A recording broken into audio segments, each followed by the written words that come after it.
Sylvie here, and you're watching Wild Encounters with the BC Wildlife Park. Here at the BC Wildlife Park, our motto is conservation through education. So today I'm here to tell you all the best fun facts about one of my personal favorite animals and hopefully get you excited about protecting their populations in the wild. Let's go meet our special guest. Today's animal is one of the most iconic raptors or birds of prey in North America. It's an incredibly adaptable animal living in a wide variety of habitats and eating the most diverse diet of any North American bird of prey. It's a bird you may have seen perching at the edge of a forest at night, or maybe you've even been lucky enough to hear its unmistakable vocalizations. Have you guessed who it is yet? It's Fozzy, the great horned owl, or Bubo virginianus. Fozzy came to the BC Wildlife Park in 2021, but he previously lived at another animal care facility in Ontario from the time of his birth in 2008. Most of the animals we have here at the BC Wildlife Park were orphaned or injured in the wild, but Fozzy is one of the exceptions to that. He was actually hand-raised for educational purposes. It's really hard to have a wild bird do what Fozzy does, but it's important to have trained raptors like this in parks and zoos with a focus on education, because raptors have an incredibly important role in the ecosystem, but they're often misunderstood or even persecuted by humans. So Fozzy has the important job of connecting people with wildlife and fostering a new appreciation for our animal neighbors. And that's what he's going to help me do today. So stay with me and we'll learn all about great horned owls. To begin, let's go over all the basics of great horned owls. These owls are very recognizable to even the most casual bird watchers because of their prominent tufts of feathers and their massive yellow eyes. Their plumage ranges in color based on geographic location, with most ranging from a dusty brown to reddish brown, though the northernmost populations can be nearly white. On average, these owls are the second heaviest owl species in North America, losing out only to the snowy owl. Males weigh in at up to 1.5 kilograms and females weigh in at up to 2. Their wingspans can be pretty massive as well, spanning about 1.2 meters. You can also recognize a great horned owl based on its iconic hooting vocalizations, which they make at nighttime to advertise territory or to search for a mate. Let's listen to Fozzy now.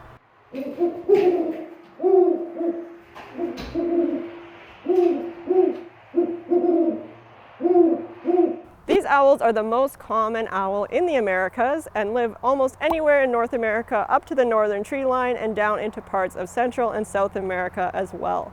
They're so common because they can live in almost any semi-open habitat, be it a forest, desert, wetland, grassland, rainforest, mountainous area, tundra edge, or urban area. They're a non-migratory species, so they stay in one place year-round and can endure all sorts of weather and climate conditions. In the non-breeding season, these are solitary creatures who roost on tree branches, while in the breeding season, they pair up with the same mate each year and raise 2 to 3 owlets in a nest taken from another bird like a crow or a red-tailed hawk, or occasionally in a hollow tree, on a cliff ledge, or even on the ground. When searching for food, these owls will perch at the edges of open sections of their habitats and locate prey using sight and hearing. They then pursue the prey in flight from overhead and swoop down to grab it with their talons. These owls have the most varied diet of all North American birds of prey, and it mainly consists of small to medium-sized mammals and some birds like ducks or geese. They are also one of the only known predators of skunks because owls have little to no sense of smell or taste, so great horned owls are very important for controlling skunk populations. They sometimes hunt small prey like mice or insects, and they would do so on foot. And these owls are primarily nocturnal, hunting at night, but they sometimes hunt during the day, depending on when prey is available. Great horned owls have virtually no natural predators, as they tend to be among the largest birds of prey in their habitats, and they can fly to stay away from large land mammals. If a great horned owl is ever killed, it's usually by a human, by another great horned owl competing for territory, or as a result of infection from prey like a porcupine or a snake. Their lack of predators allows them to have a long average lifespan in the wild of around 13 years if they make it to adulthood, though they can live more than 20, and in human care they can live up to about 30. Now that we know all the great horned owl essentials, let's talk about their adaptations. So an adaptation is a change in physical characteristics or behaviors that occurs through evolution to allow a living thing to better survive in its habitat. And these owls have loads of incredible adaptations you almost have to see to believe. So let's take a look. So let's do a head-to-toe scan of Fozzy here to pick out some of his basic and most obvious adaptations. Owls in general are quite recognizable for their broad head shape, which is really distinct from other birds. This shape is to accommodate those massive eyes and also to allow the eyes to be on the front of the head, as is typical for predatory species. You'll notice his beak is also curved and close to the face, and that's so it doesn't impede his line of sight. It's also very sharp to aid in meat eating. Of course, one of the standout features on a great horned owl is those horns, which are not actually horns and not ears either. They're simply tufts of feathers called plumicorns. It's believed that those plumicorns help the owl communicate by expressing emotions, and they also aid in their camouflage adaptation. Moving down the body, we get to the owl's long neck. Did you know that owls have incredibly long necks? They're just hidden under all those feathers. Humans have 7 vertebrae in our necks, but owls have twice as many. They have 14. This helps the owl have a flexible neck that can turn up to 270 degrees in either direction. Now, Fozzy's body may look pretty massive, but just like I said with the neck, it's hidden under a lot of feathers. His feathers are very thick and warm to help him get through winter, but the body underneath is quite light. In fact, owls have a rather large wingspan size compared to the size of their body, and this skewed body-to-wing ratio allows them to expend less energy and make fewer wing beats while flying compared to other birds. On to Fozzy's legs. You'll notice he has feathers all the way down his legs right to the tips of his toes. This is partially an adaptation for warmth. Remember, he's a non-migratory bird who sticks around through cold winters, but it's also an adaptation to allow him to sense prey as it touches the feathers on those feet. Of course, being a raptor, Fozzy has powerful toes tipped with sharp, curved talons. Typically, raptors' toes will be in a raptorial arrangement with 3 in the front and 1 in the back. We'd also call that a nicedactyl.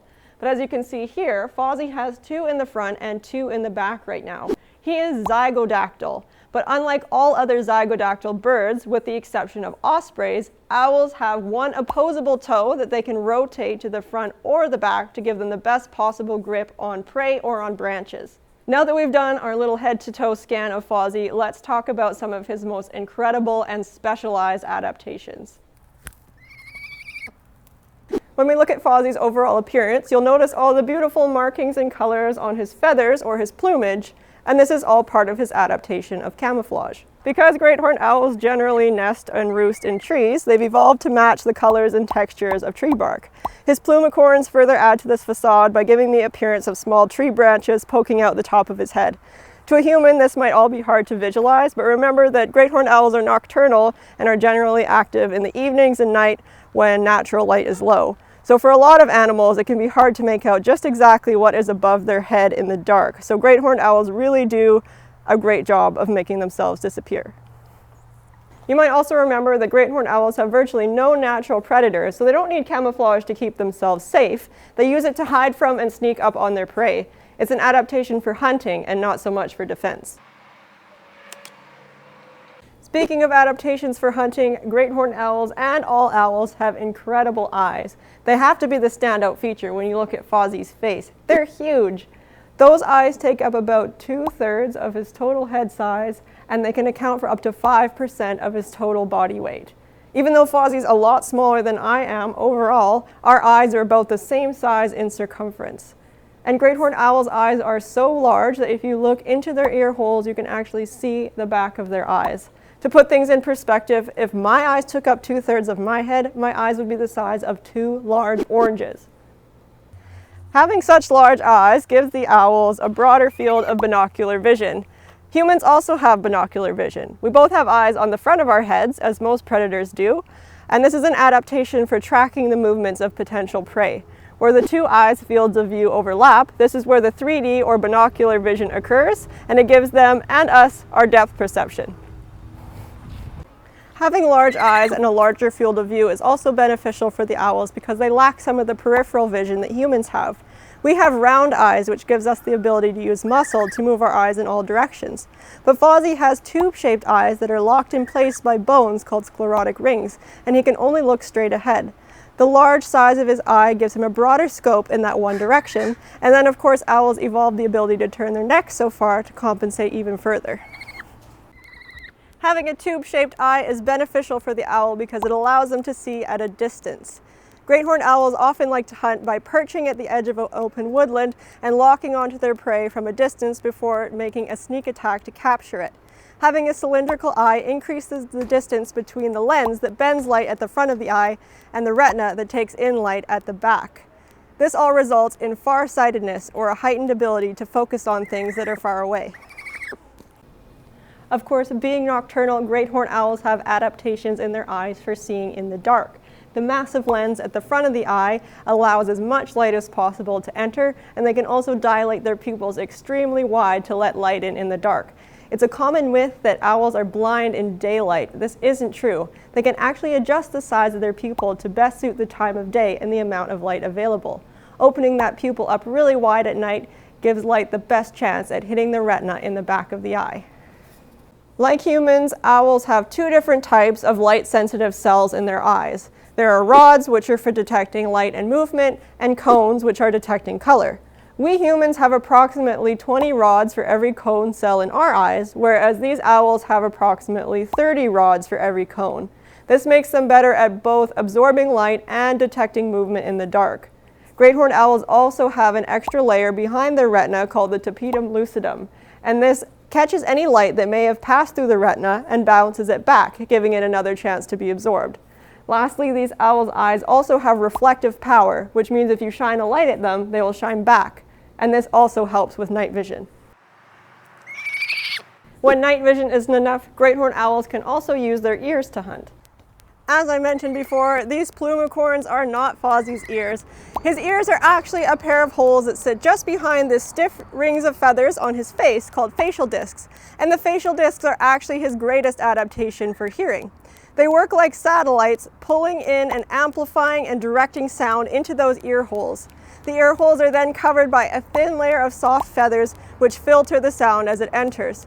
It's believed that a great horned owl's hearing is so strong they can hear a mouse step on a twig from about 25 meters away. For times when prey is most available in the dark, it's highly beneficial for the owl to be able to fall back on this hearing adaptation. As raptors, great horned owls have feet adapted for hunting. Their strong toes and sharp talons allow them to grab onto prey and kill it by piercing through it with the back toe and talon called the hallux. Their feet are also adapted for grabbing onto prey or onto a perch for long periods of time. Have you ever wondered how a bird can hold onto a swaying branch for hours on end without losing its grip? It can hold on for as long as it wants without using any energy thanks to an adaptation called the tendon locking mechanism, or the TLM. When an owl closes its foot, it uses a tendon that connects the muscles high on its leg down with the tip of its toes, and near the tip of the toe is the TLM. The mechanism works like a ratchet system, locking the owl's foot in a flexed position so it can maintain grip without using any energy.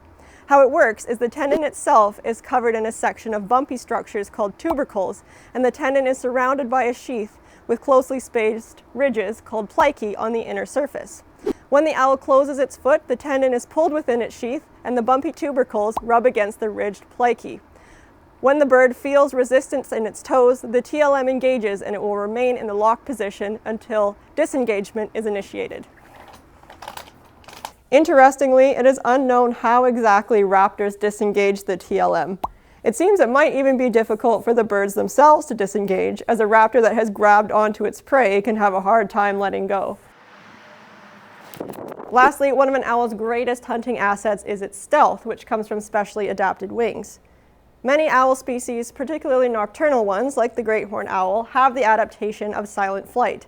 Despite the massive size of a great horned owl's wings, they produce virtually no sound in flight. Generally, the larger and faster the bird, the more sound they make when flying, because flapping the wings creates turbulence, which produces sound. However, owls tend to be the exception to this rule. Because owls have such large wings relative to their body mass, they're able to get liftoff with fewer and slower wing beats, and they can glide quietly without a lot of flapping. When they do need to flap their wings, they have specially structured feathers that allows them to reduce turbulence.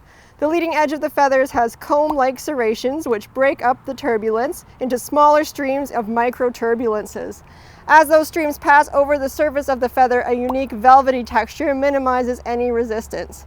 Owls' feathers are so velvety because they've sacrificed waterproofing qualities that most birds have on their feathers for silent flight. Lastly, a fringed trailing edge of the wing breaks up any remaining wind resistance. There are two hypotheses as to why silent flight is so critical for an owl's survival. The first suggests that silent flight prevents prey from hearing these large predators coming, therefore giving them less time to escape. The other suggests that silent flight actually helps the owls with their prey tracking abilities, meaning they don't want noisy wing beats impeding their own hearing. Amazingly, both hypotheses have been supported by scientific evidence, so it's entirely possible that both of them may be true. The large size and incredible predatory abilities of great horned owls positions them at the top of the food chain in their habitats, so we should talk about this important ecological role. Apex predators, or top predators, keep prey animal populations under control, and they also serve as a measure of overall ecosystem health. They're dramatically affected by changes in their habitats, generally more so than animals lower on the food chain, so apex predators like great horned owls can be considered indicator species. An indicator species is a species that's usually first to alert ecologists to changes in the ecosystem because their populations will be noticeably affected first. For great horned owls, those changes can include pesticide use, habitat loss, pollution including light and noise pollution, and climate change. Here in British Columbia, across Canada, and worldwide, great horned owls are fortunately considered a secure species not at risk of extinction. But in spite of these seemingly positive statistics, we should still be keeping a close eye on great horned owl populations because they have faced dramatic decreases in Canada. Of an estimated 6 million great horned owls alive today, around 14% of them live in Canada, but the number used to be higher. Globally, great horned owl populations faced a loss of about 33% between 1966 and 2015, with Canadian populations facing a loss of 72%. In addition to Fozzy, the BC Wildlife Park is the permanent home of two great horned owls named Ash and Larch, who were rehabilitated through our Fawcett Family Wildlife Health Centre. We have Ash, who cannot fly, and Larch, who lost an eye, so neither of them would be able to hunt and survive successfully on their own without human care. So they're here on public display to raise awareness of problems that these owls will face in the wild. In order to keep great horned owl populations healthy, we can make choices in our personal lives every day in the best interest of local wildlife. Leaving trees standing in your property, both alive and dead if they're safe, is a great way to keep great horned owl habitats intact. They do commonly live around humans, so you never know if you may have a family of owls regularly roosting or nesting on your property. Leaving trees standing around your property is also a great way to provide a sound buffer that protects these owls from noise pollution. Owls sometimes face fatalities from window strikes, so adding visual barriers like vinyl or stickers to your windows can prevent this. Vehicle collisions are another common problem, and these can be avoided by not throwing food scraps out your window so as to attract prey animals to roadsides. Lastly, if you ever see an injured great horned owl or a nestling or fledgling owl on the ground, you should leave it where it is and contact a licensed wildlife rehabilitator for advice, such as the Fawcett Family Wildlife Health Centre here at the BC Wildlife Park. We've talked a lot about great horned owls today, but we've still only just scratched the surface on the incredible lives that these animals lead in the wild. If you ever want to learn more, come visit us in person at the BC Wildlife Park in Kamloops, British Columbia, and chat with our friendly education and animal care staff. And you can even book an up-close private animal encounter with Fozzy. Make sure you also follow us on all our social media for educational content and regular updates on all of our resident animals. For now, thank you for learning with Fozzy and I today. I hope you've gained a new appreciation for this incredible species. Goodbye, and I hope to see you here at the BC Wildlife Park soon.